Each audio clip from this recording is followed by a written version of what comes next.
ہم وہ محبت مانگتے ہیں جسے ہم اپنے لیے مستحق سمجھتے ہیں، اور اللہ ہمیں وہ محبت دیتا ہے جس کے ہم واقعی میں مستحق ہوتے ہیں۔ محبت تو ہر کوئی کرتا ہے، مگر پاک محبت صرف کسی کو ہی ہوتی ہے اور صرف کسی کو ہی ملتی ہے۔ اللہ تعالیٰ قرآن میں فرماتا ہے کہ اگر بندے کو ہر وہ چیز مل جائے جو وہ چاہتا ہے تو وہ اپنی حدود توڑ کر باہر نکل جائے۔ اللہ تعالیٰ قرآن میں فرماتا ہے کہ تم محبت کرتے ہو جلد ملنے والی چیز سے، اور تم چھوڑ دیتے ہو دیر سے ملنے والی چیز۔ خدا کسی کو کوئی چیز ہمیشہ کے لیے نہیں دیتا۔ جب وہ کسی کو کوئی نعمت دیتا ہے تو صرف آزمائش کے لیے۔ وہ چاہتا ہے کہ ہم اس چیز کو ہمیشہ اپنے پاس رکھنے کے لیے جدوجہد کریں، اور جن کے دل آئینے کی طرح اجلے ہوں ان کے مقدر کبھی دھندلے نہیں ہوتے۔ جو ہم کھو دیتے ہیں قدرت پہلے سے ہمارے لیے بہترین چن کر رکھتی ہے۔ انسان بہت ناشکرا ہے، اتنی محبتوں، رحمتوں اور نعمتوں کے درمیان رہتے ہوئے بھی ذرا سی تکلیف پر اپنے رب سے شکوہ کنا ہوتا ہے، جبکہ وہ رب العظیم تو خود اپنے بندوں سے فرماتا ہے کہ ہر مشکل کے بعد آسانی ہے، تو پھر یہ نا امیدی کیسی؟ جب خوشیاں زیادہ ہوں تو انسان اپنے آپ کو تلاش نہیں کر پاتا۔ یہ غم ہی ہوتے ہیں جو ہمیں ہماری ذات سے ملاتے ہیں، یہ مسئلے ہی ہوتے ہیں جو ہمیں ہماری انمول ذات کی طرف لے کر جاتے ہیں۔ ویسے بھی دلوں کا سکون محبت پا لینے میں نہیں ہوتا، اللہ کے ذکر میں ہوتا ہے۔ ہمارے لیے 24 گھنٹوں میں 5 بار اللہ کو یاد کرنا بہت مشکل ہے، لیکن ہم یہ چاہتے ہیں کہ اللہ 24 گھنٹوں میں ہر پل ہمارا خیال رکھے، ہمیں ہر نقصان سے بچائے، ہمیں ہر اس چیز سے نواز دے جس کی ہمیں خواہش ہے۔ دور ہمیشہ ہم آتے ہیں، اللہ وہی ہے جہاں پہلے تھا، فاصلہ ہم پیدا کرتے ہیں اور اس کو مٹانا بھی ہمیں ہی ہوتا ہے۔ دکھ تو انسان کو ریت کی دیوار کی طرح ڈھا دیتا ہے یا چٹان کی طرح کھردرا اور سخت بنا دیتا ہے۔ اگر خوشی کا ایک در بند ہو جائے تو اللہ پاک ایک اور در کھول دیتا ہے، مگر ہم وہ کھلا در دیکھ نہیں پاتے کیونکہ ہم بند دروازے کے پیچھے رو رہے ہوتے ہیں۔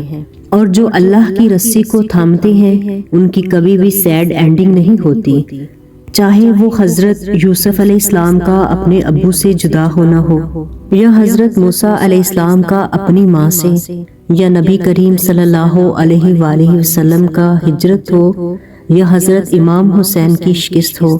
یوسف علیہ السلام کو عزیز مصر بننے سے کوئی نہیں روک پایا تھا۔ فرعون کو شکست ہو کر ہی رہی تھی اور مکہ فتح ہو کر رہا تھا، اور یزید جیت کر بھی جیت نہیں پایا تھا۔ اللہ کبھی بھی کسی کا کوئی احسان نہیں رکھتا۔ اگر آپ اس کی راہ میں کچھ قربان کر دیتے ہو تو وہ آپ کو اس سے بہتر عطا کرتا ہے۔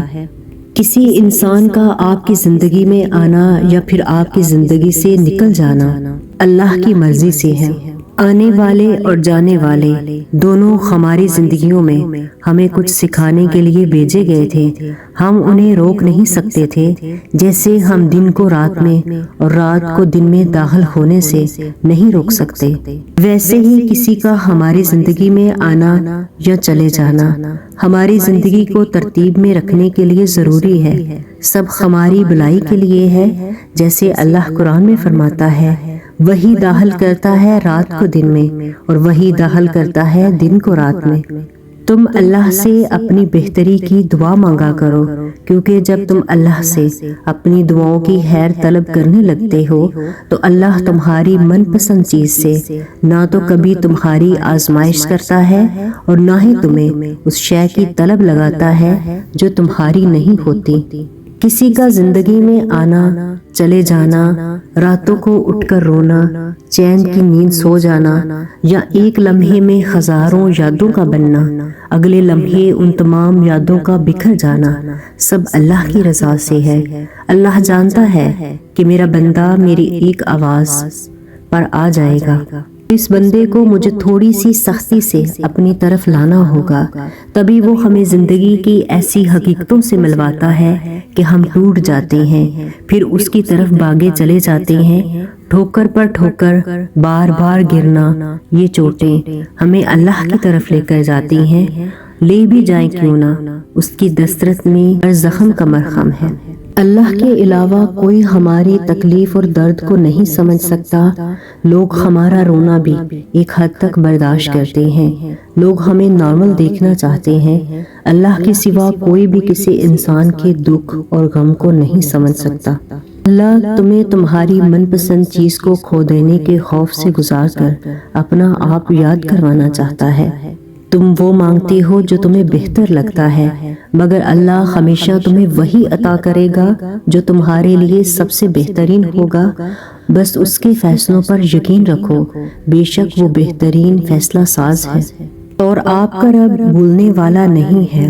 آپ دعا میں کیے گئے تمام الفاظوں کو، درد کو، آنسوؤں کو، سب کو بھول جاتے ہو، لیکن وہ رب کبھی بھولتا نہیں ہے۔ زندگی میں بہت سے دروازے ایسے بھی کھلتے ہیں جو ہمیں ناگوار لگتے ہیں، لیکن ان دروازوں کے کھلنے سے بہت سی خوشیاں ہماری زندگی میں قدم رکھتی ہیں، ایسی خوشیاں جو انسان کے سب غموں کو بھلا دیتی ہیں، ایسی خوشیاں جو انسان کو پہلے سے زیادہ حسین بنا دیتی ہیں، پہلے سے زیادہ نکھار دیتی ہیں۔ تو اللہ پر بھروسہ رکھیں، وہ کوئی بھی ایسا دروازہ آپ کے لیے نہیں کھولے گا جو آپ کے لیے بہترین نہ ہو، کیونکہ وہ بہترین کا مالک ہے اور بہترین نوازنے والا ہے۔ تو اللہ سے مانگتے ہوئے کبھی بھی اپنے یقین کو ڈگمگانے نہیں دینا۔